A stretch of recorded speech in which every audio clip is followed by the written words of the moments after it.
How y'all doing today? I'm Double A, and it's Movie Monday.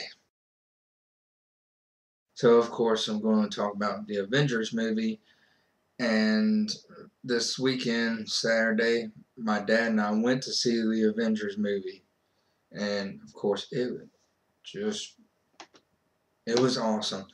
It was the most epic movie ever made.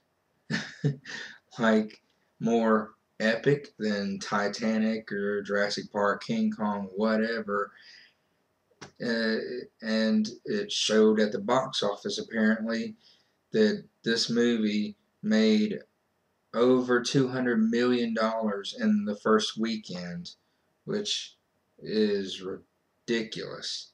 Like, made more than any other movie ever made in their opening weekend. So that was pretty awesome, but just the whole movie was so awesome and epic altogether. I mean, from the beginning, you have, all these characters, Captain America and the Hulk, uh, Thor, Iron Man, all of them kind of at the beginning, they kind of, clash with each other and start throwing down like Super Smash Brothers or something. And so, that part was awesome. But then even the ending was just gets even more awesome when they have all these big battles with aliens flying around on ships and stuff. If you haven't seen this movie yet, go see this movie. If you're somebody, because I think I know a couple of people who haven't seen it yet. So it's my dad and I. We went to see it in 3D, and the 3D effects, for the most part, look good, but sometimes the 3D stuff still kind of hurts my eyes. When they do like those holographic heads-up display kind of things, that kind of stuff, when it pops up on the screen, kind of hurts my eyes when you do the 3D. But it was still really good, still a very enjoyable movie all the way through.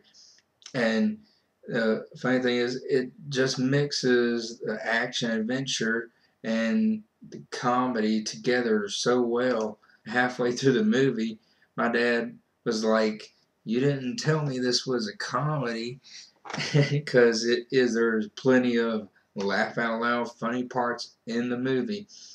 And not only that, my favorite part was like towards the end, at the end of the movie, when Captain America is giving orders to all the other people. Iron Man go here, Nighthawk go over there, and he says to the Hulk, "Hulk, smash!"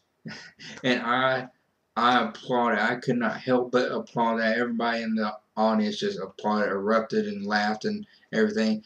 As I was like, "Yes, Hulk, smash!" And he just immediately went to action. Hulk was just smashing everything around him and just uh, turned Loki into some crazy rag doll, just whipping around like some kind of Coyote Road Runner cartoon, and it was crazy. So it was awesome, and of course at the beginning, before the movie, you get to see the new Amazing Spider-Man trailer, which I actually already saw that morning on YouTube before I went to see the movie. And the Spider-Man trailer was good.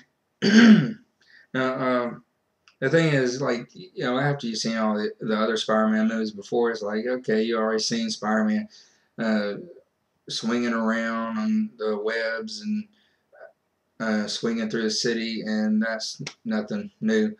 But it seems to take a interesting and different kind of approach to the story, to where the story is more about how uh, Peter Parker is trying to figure out what happened to his parents, something about the backstory of what happened to them, and they're somehow connected to him becoming Spider-Man and all that. So It does look interesting. I think, to me, that seems like a little bit more interesting kind of story than love story between Peter Parker and Mary Jane, and love triangle with Harry Osborn, Peter Parker, Mary Jane, and he goes and saves Mary Jane in all three movies.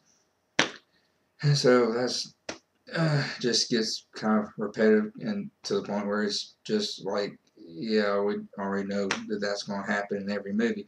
So this movie's going to be different uh, as far as what the focus is going to be about. So the movie that I was anticipating the most, though, was The Dark Knight Rises, because I've been a Batman fan since I was a little kid, and it's going to be really exciting. Just excited just thinking about it.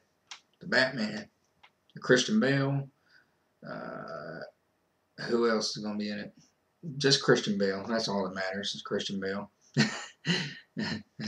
and it's going to be the last uh, Christopher Nolan Batman movie in this Batman trilogy. So the question about this movie is it going to have as big of an opening weekend as the Avengers? That's really tough to compete with. I really don't know for sure.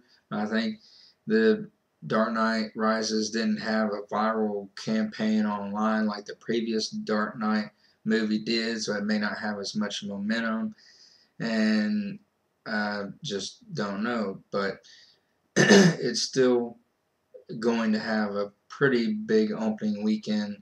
I don't know if it is it going to be bigger or smaller than the Avengers for the first weekend. The other thing that I'm wondering about, though, is where I just don't think I'm sure where they're going to be going with The Dark Knight Rises. Is it going to have a good ending, or is it going to have kind of a strange, kind of gray, multi-layered ending that's going to leave you scratching your head at the end and maybe still asking some questions and stuff like some Nolan movies do? Or is it going to have a good ending? Because it should have a good ending. I believe that it should have an ending, like the Return of the Jedi. When you see that, you see the final Star Wars movie and that first Star Wars trilogy, it's like, this is the perfect ending for this movie. This is how it should end. This is like you feel a sense of completion. Like this is exactly how this story should have ended, and it's just perfect. And that's exactly what the Dark Knight Rises need to do. It needs to wrap up everything and end it in just the perfect way, to where it gives you this feeling of, okay, this is a complete end of the trilogy. But Christopher Nolan's type of movies usually don't have those kind of endings, and but I think that's what's going to make The Dark Knight Rises actually have a, maybe make more money. I think that's what's going to allow like The Dark Knight Rises to actually make more money than the Avengers in the long run, because I think more people will want to go back and see the movie again and again, because his type of movies, whereas compared to the Avengers, straightforward, simple story. You watch the movie once, you got it, you understand the story, and you only want to go see it again, just for fun. But with Nolan type of movies, these things just have so many different layers in the story and the characters and the plot. What's going on over here? What's going on over there? And the way his endings usually are, that you're usually going to want to go see, or maybe even need to go see the movie again at least one more time, to let all of the details of the story sink into your head, and for you to figure out what all is going on here. So I'm just hoping that it just has the perfect ending. and that it is a good, I like having that kind of richness and layered, uh, textured parts in a story, and that's what I love about the Nolan and Christian Bale movies. But I just hope it has a really good ending, and it's not some kind of weird, hazy, gray ending where you're still asking too many questions at the end of the movie. But we'll see. And you can let me know what you think about the Dark Knight Rises, the Avengers, the Spider-Man. Leave comments below and let me know what your thoughts are on the movies, and give me the feedback, because I like to read that. I like to reply to feedback. All right, I'll see y'all later. Hulk smash!